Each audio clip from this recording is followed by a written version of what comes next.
Hi everyone, and I think for today we ought to do this problem. So, what we have here is a situation where we have an otter.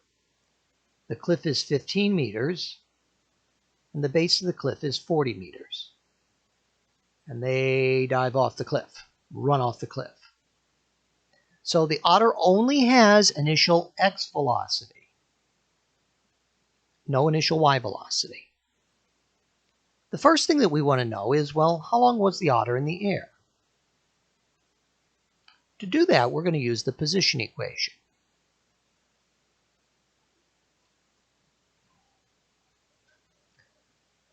It probably makes most sense to say, well, the otter ends up in the water, and that'll be our 0 meters. And the otter started out at 15 meters. Surprisingly, this whole second term is 0. The otter was running horizontally off the cliff. They don't have any vertical velocity. And then they're under the influence of regular gravity, so negative 9.8 t squared. So this equation starts to simplify.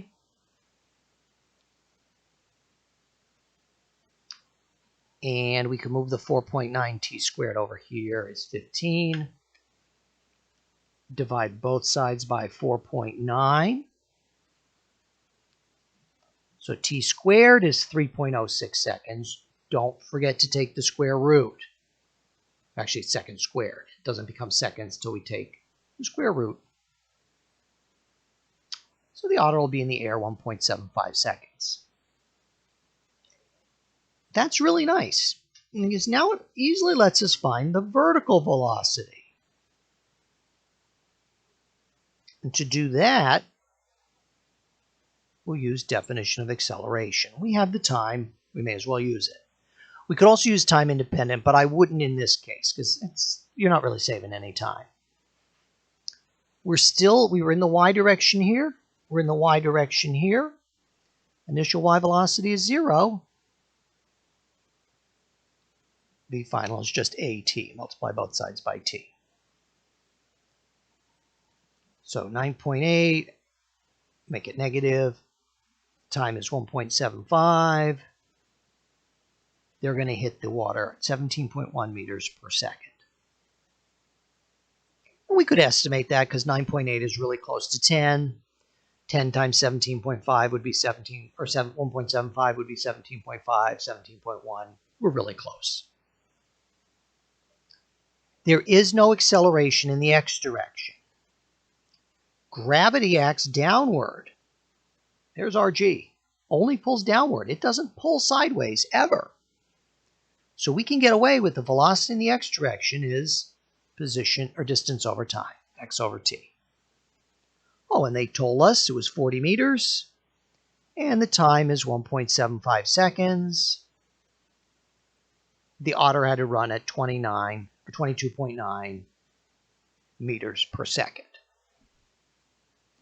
Now that's the last problem we're going to do on that, but let's talk just a little bit today about range. Because you might think, well, I don't run off a diving board all that often, maybe in the summer if you're lucky. Once in a while you roll a pencil off your desk. But something maybe people do more commonly is they hit a golf ball. Well, that's level to level. Range only works level to level. You hit a golf ball, and we're going to assume that the golf course is fairly flat.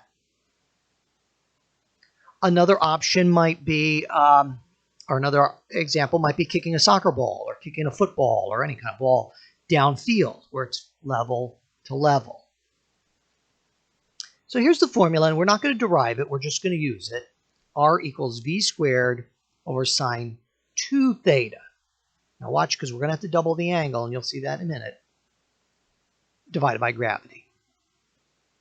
And again, this only works level to level. So kicking a ball downfield, hitting a golf ball on a fairly level golf course, something like that. So let's use that golf example. We'll use Mario here. Mario can hit a golf ball at 60 meters per second. And we want to know what angle should he use to strike the green. Now, obviously, when a person's golfing, they don't really think about all this. They kind of do it instinctually, or their muscles know how to do it. But this is really what's going on. The range is 320 meters. The initial speed is 60 meters per second. And we don't know the angle. Well, usually I like to do the algebra first, but maybe we'll just substitute in this case. So V is 60 squared, and gravity is 9.8. Sine of 2 theta. Okay, so what we can do is, maybe we'll get rid of that fraction. We're going to multiply both sides by 9.8. That's 3136.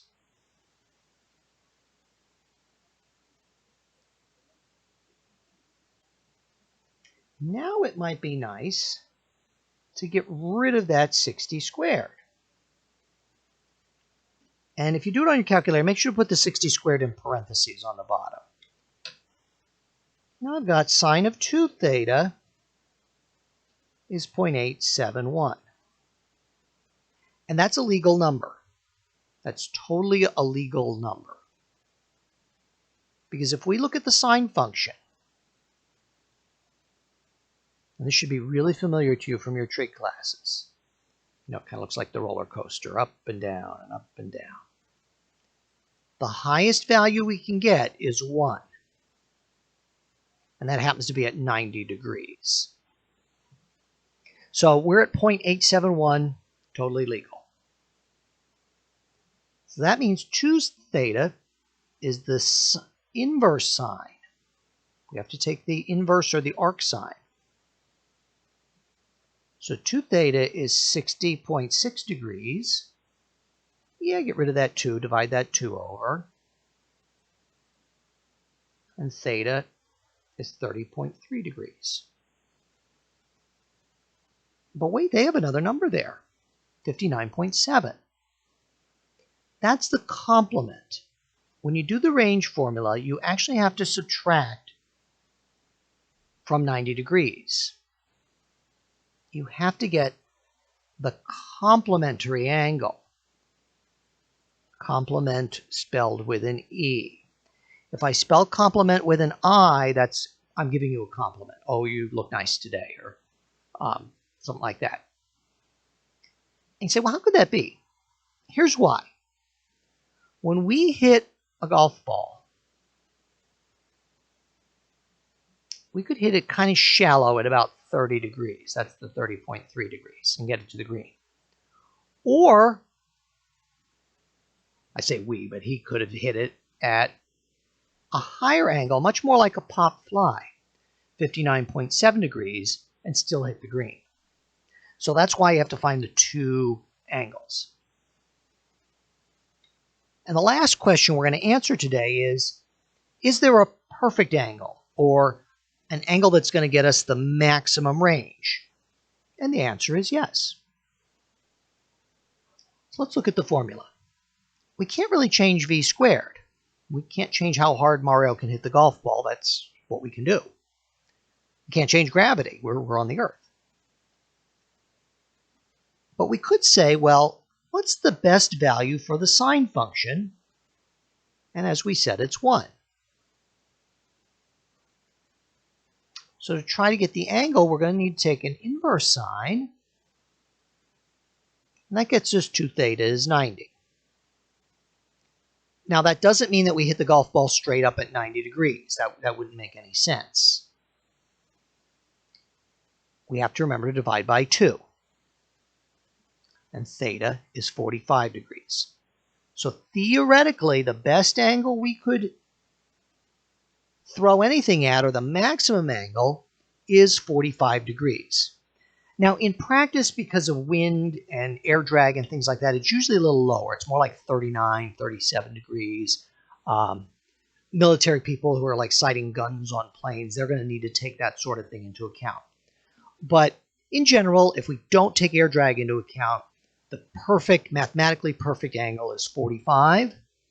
We don't really have to calculate because 45 is its own complement.